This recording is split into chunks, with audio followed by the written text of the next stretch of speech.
गुरुर्ब्रह्मा गुरुर्विष्णु गुरुर्देवो महेश्वरः गुरुर्साक्षात् परब्रह्म तस्मै श्री गुरुवे नमः।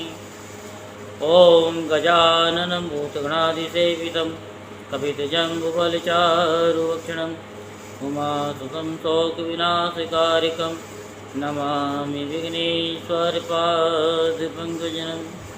सच्चिदानन्दरूपाय विश्वोत्पत्त्यादिहेतवे तापत्रे विनाशाय श्रीकृष्णाय वयं नुमः। बोलो वृंदावन बिहारी लाल की जय, बोलो बांके बिहारी लाल की जय।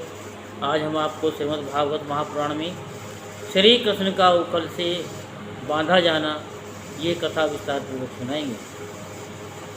और आपके जीवन में कोई भी परेशानी चल रही हो तो उस परेशानी का एक ही हल है कि आप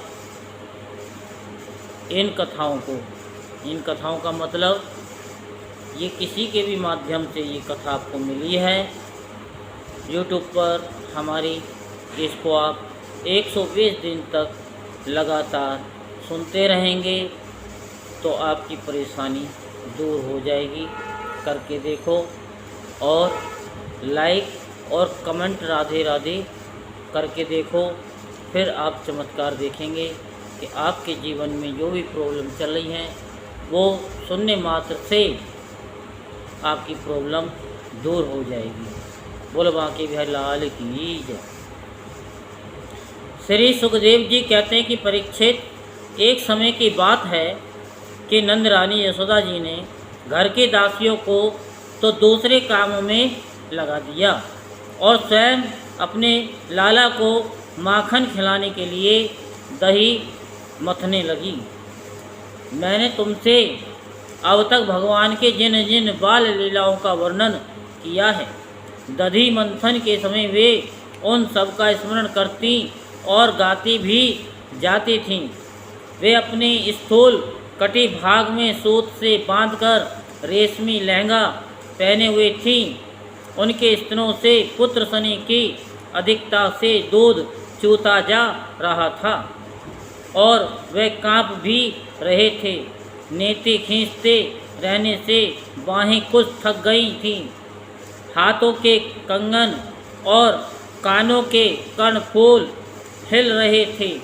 मुंह पर पसीने की बूंदें झलक रही थीं। चोटी में गुथे हुए मालती के सुंदर पुष्प गिरते जा रहे थे। सुंदर मोहों वाली यशोदा इस प्रकार दही मथ रही थी। उसी समय भगवान श्री कृष्ण स्तन पीने के लिए दही मथती हुई अपनी माता के पास आए। उन्होंने अपनी माता के हृदय में प्रेम और आनंद को और भी बढ़ाते हुए दही की मथानी पकड़ ली तथा उन्हें मथने से रोक दिया। श्री कृष्ण माता यशोदा की गोद में चढ़ गए। वात्सल्य शनि की अधिकता से उनके स्तनों से दूध तो स्वयं ही झर रहा था। वे उन्हें पिलाने लगीं और मंद मंद मुस्कान से युक्त उनका मुख देखने लगीं।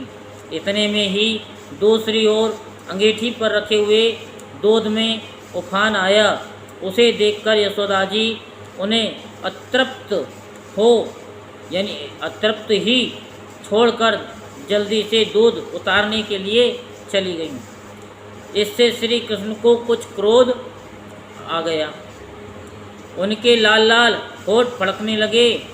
उन्हें दांतों से दबाकर श्री कृष्ण ने पास ही पड़े हुए लोड़े से दही का मटका फोड़ डाला। बनावटी आंसू आँखों में भर लिए और दूसरे घर में जाकर अकेले में बासी माखन खाने लगे। यशोदा जी ओटे हुए दूध को उतारकर फिर मथने घर में चली आई। वहाँ देखती हैं तो दही का मटका टुकड़े टुकड़े हो गया है। वे समझ गई कि ये सब मेरे लाला की करतूतें हैं। साथ ही उन्हें वहाँ न देखकर यशोदा जी माता हंसने लगी। इधर उधर ढूंढने पर पता चला कि श्री कृष्ण एक उल्टे हुए उखल पर खड़े हैं और छीके पर माखन ले लेकर बंदरों को खूब लुटा रहे हैं।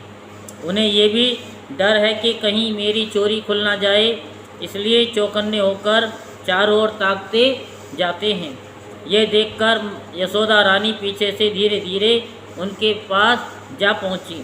जब श्री कृष्ण ने देखा कि मेरी माँ हाथ में छड़ी लिए मेरी ओर आ रही हैं, तब झट से ओखली पर से कूद पड़े और डरे हुए कि भांति भागे। परीक्षित बड़े बड़े योगी तपस्या के द्वारा अपने मन को अत्यंत सूक्ष्म और शुद्ध बनाकर भी जिनमें प्रवेश नहीं करा पाने की बात तो दूर रही, उन्हीं भगवान के पीछे पीछे उन्हें पकड़ने के लिए यशोदा जी दौड़ी। जब इस प्रकार माता यशोदा श्री कृष्ण के पीछे दौड़ने लगी, तब कुछ ही देर में बड़े बड़े एवं हिलते हुए नितंबों के कारण उनकी चाल धीमी पड़ गई। वेग से दौड़ने के कारण चोटी की गांठें ढीली पड़ गईं। वे ज्यों ही आगे बढ़ती पीछे पीछे चोटी में गुथे हुए फूल गिरते जाते। इस प्रकार सुंदरी यशोदा जी ज्यों ज्यों करके उन्हें पकड़ सकी, यानी ज्यों तो उन्हें पकड़ सकी, श्री कृष्ण का हाथ पकड़कर वे उन्हें डराने धमकाने लगी।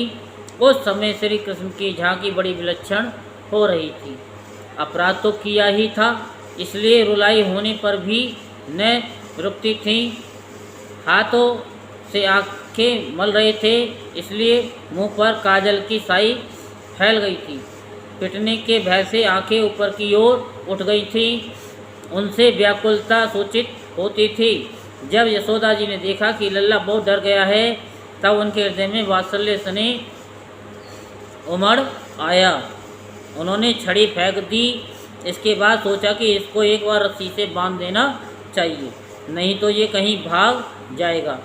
परीक्षित, सच पूछो तो यशोदा मैया को अपने बालक के ऐश्वर्य का पता न था, जिसमें न बाहर है, न भीतर है, न आदि है और न अंत, जो जगत के पहले भी थे, बाद में भी रहेंगे। ये जगत के भीतर तो है ही, बाहरी रूपों में भी हैं, और तो क्या जगत के रूप में भी स्वयं वही हैं।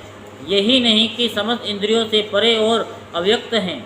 उन्हीं भगवान को मनुष्य का सा रूप धारण करने के कारण पुत्र समझकर यशोदा रानी रस्सी से ओखल में ठीक वैसे ही बांध देती हैं जैसे कोई साधारण सा बालक हो। जब माता यशोदा अपने उद्यमी और नटखट लड़के को रस्सी से बांधने लगी, तब वह 2 अंगुल छोटी पड़ गई। तब उन्होंने दूसरी रस्सी लाकर उसमें जोड़ी। जब वह भी छोटी हो गई, तब उसके साथ और जोड़ी। इस प्रकार वे जो रस्सी लाती और जोड़ती गईं, तो जुड़ने पर भी वे सब 2-2 अंगुल छोटी पड़ती गईं। यशोदा रानी ने घर की सारी रस्सियाँ जोड़ डालीं, फिर भी वे भगवान श्री कृष्ण को बांध न सकीं। उनकी असफलता पर देखने वाली गोपियाँ मुस्कुराने लगी और वह स्वयं भी मुस्कुराती हुई आश्चर्यचकित हो गई।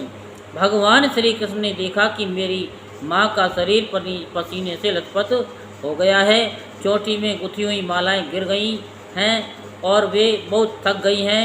तब कृपा करके वे स्वयं ही अपनी माँ के बंधन में बंध गए। परीक्षित, भगवान श्री कृष्ण परम स्वतंत्र हैं। ब्रह्मा इंद्र आदि के साथ ये संपूर्ण जगत उनके बस में है।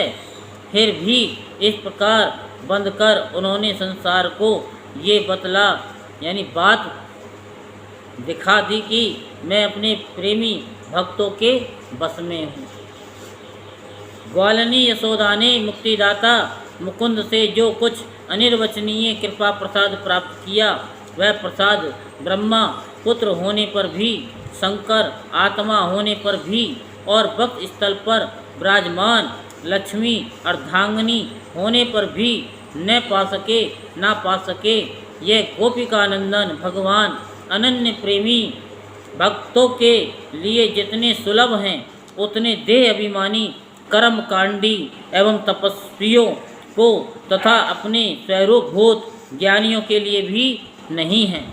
इसके बाद नंद रानी यशोदा जी तो घर के काम धंधों में उलझ गईं और ओखल से बंधे हुए भगवान श्याम सुंदर ने उन दोनों अर्जुन वृक्षों को मुक्ति देने की सोची जो पहले यक्षराज कुबेर के पुत्र थे। इनके नाम थे नलकुबर और मणिग्रीव। इनके पास धन सौंदर्य और ऐश्वर्य की पूर्णता थी।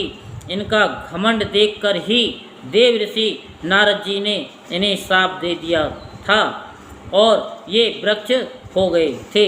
बोल वृंदावन बिहारी लाल की जय। बोल बांके बिहारी लाल की जय। जय जय श्री राधे श्याम, जय जय श्री राधे श्याम, जय जय श्री राधे श्याम।